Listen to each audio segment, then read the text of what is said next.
Yana sizga o'gitlardan aytib beradigan bo'lsam, ayol kishi ma'rifatli bo'lishi kerak derdilar. Uylarda qiz bola tug'ildimi, shu qiz bolani o'qitish ustida ota-ona avval boshdan o'ylashi kerak deydi. Chunki oilani moddiy ta'minoti erkak kishida bo'lsa, muhofazasi, himoyasi erkak kishida bo'lsa, oilani ma'rifiy va ma'naviy rivoji ayolni bo'ynida bo'ladi.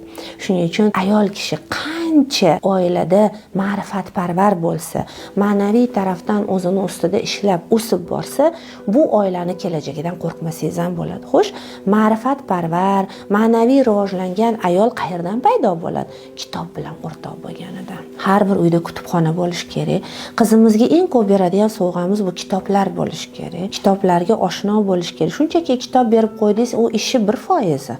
Siz o'zingiz ham qizingizga kitob olayotganingizda o'zingizga ikkita kitob olishingiz kerak.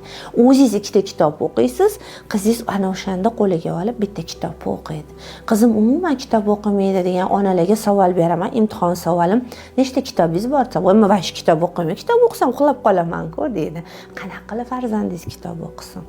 Avval ona o'qiydi, ona o'sha kitobidan gapirib beradi. Onani kitobi oshxonada qolib ketsin, bolani ko'zini o'rgatish uchun. Onani kitobi o'zini xonasida tursin, yostig'ini oldida tursin. Ana ko'rasiz, o'sha qiz kitob bilan o'rtoq bo'ladi. Qiz bolani sepada kitob bo'lgani qanday yaxshi deyshadi. O'shaning uchun sizni kiyadigan ko'ynaklaringiz emas, o'qigan kitoblaringiz ko'p bo'lishi kerak deb o'rgatadilar. Hali hanuz kitob o'qiydilar. Mana kechagina ham Qamarbukda onlayn kitob buyurtma qilish imkoni bor. 22 ta kitobni o'tirib tanlashdi qizim bilan, как раз ayni mehmonga kelib qolganida. Ishonasizmi? Ertasiga soat 3 gacha 5 marta so'radilar, kitob kelib qoldimi? E'zoz aka, kitob keldimi deb. Chunki men tayyorman ularni. Men sog'inib ketmanman, men o'qigim kelyapti. Endi o'sha kuni sistema ishlamay, o'sha kuni kela olmadi kitob. Ertasi kuni keldi.